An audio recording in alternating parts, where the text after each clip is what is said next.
That instead of the fences, if you just put a lot of border crossings, you can staff them, and then you have all the security you need. Nobody crosses illegally at a border crossing. I'm a little out there on that one today because I had to go to the fence over there that they're building on top of Friendship Park in San Diego, at the point where where the ocean, at the Bullring by the sea, where Pat Nixon put a plaque that says Friendship Park and all that, 30, 40 years ago, and the Border Patrol is now fencing it off and taking parkland, state parkland. We should do that. But we've got to move in that direction, and to get people to think that way is just a huge challenge for all of us. And we've struggled with it, and other folks in other parts of the border have struggled with it, and we have an opportunity with the new administration, and we have been making progress.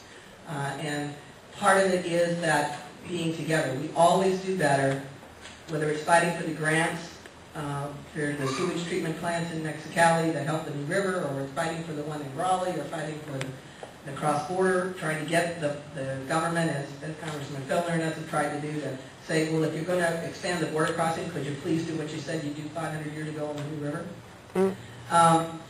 Help us move some of these projects forward. But we always have to struggle to get people to understand it's one economy.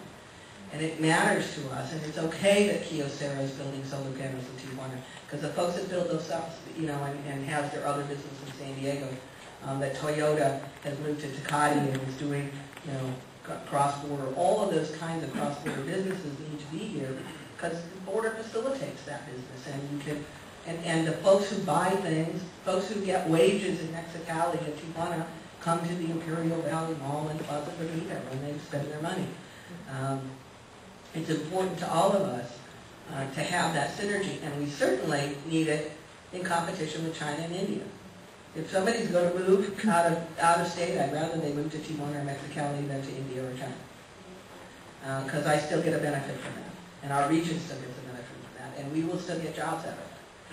So if we can find those partnerships and build on, we already have some cross-border education going on. We have the joint program. San Diego State has been one of the leaders in this, both in the environmental universe as well as in the public administration and some of the other things.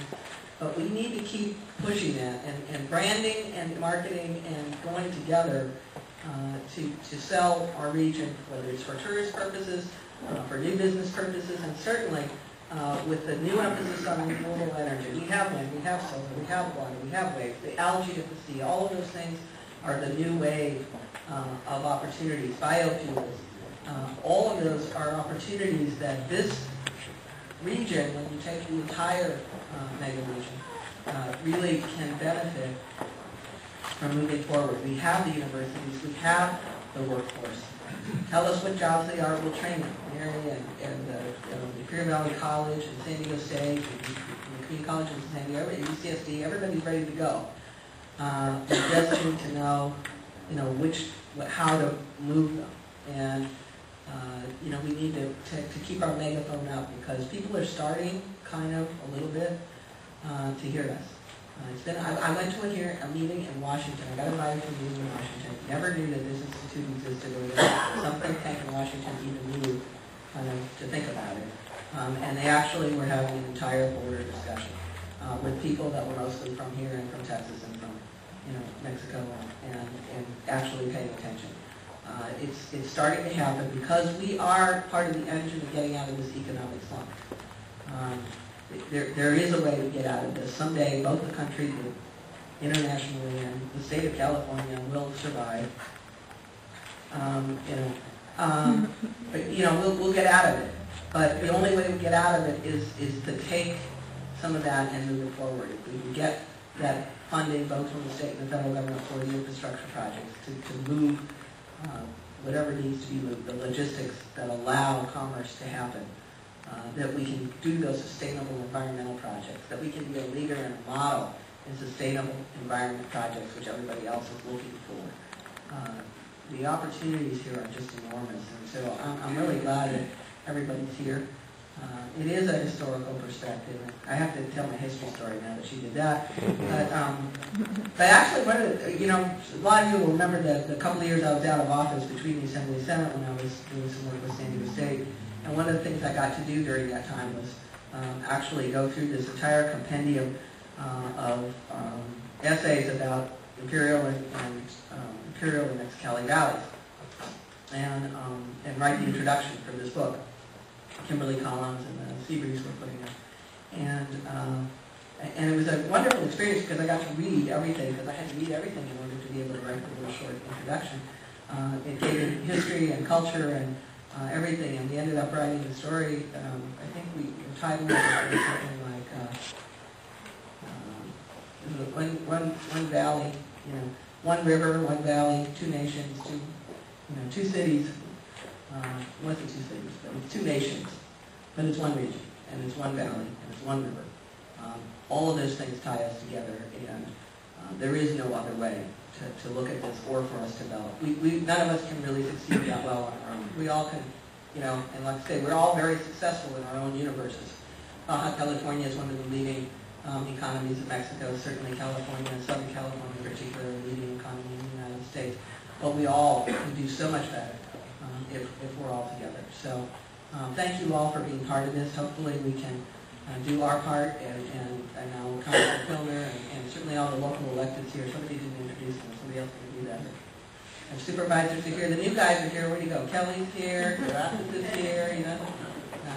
Mayor from Calexico, Luis Fuentes is here. I'm going to miss somebody if I do it this way, so I'm in trouble already, right? But I saw them, so I just want to make sure people knew the supervisors and the cities are here. I mean, and the chambers, everybody's here, and we need to keep that going and build on it, having the San Diego folks as well involved, and however we can help and whatever we can do to help, make that branding happen, to go to those companies.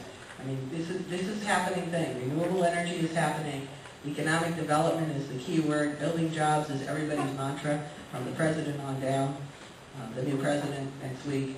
And now's our chance to kind of lead everybody else out of this recession. So thanks for keeping up and whatever we need help from.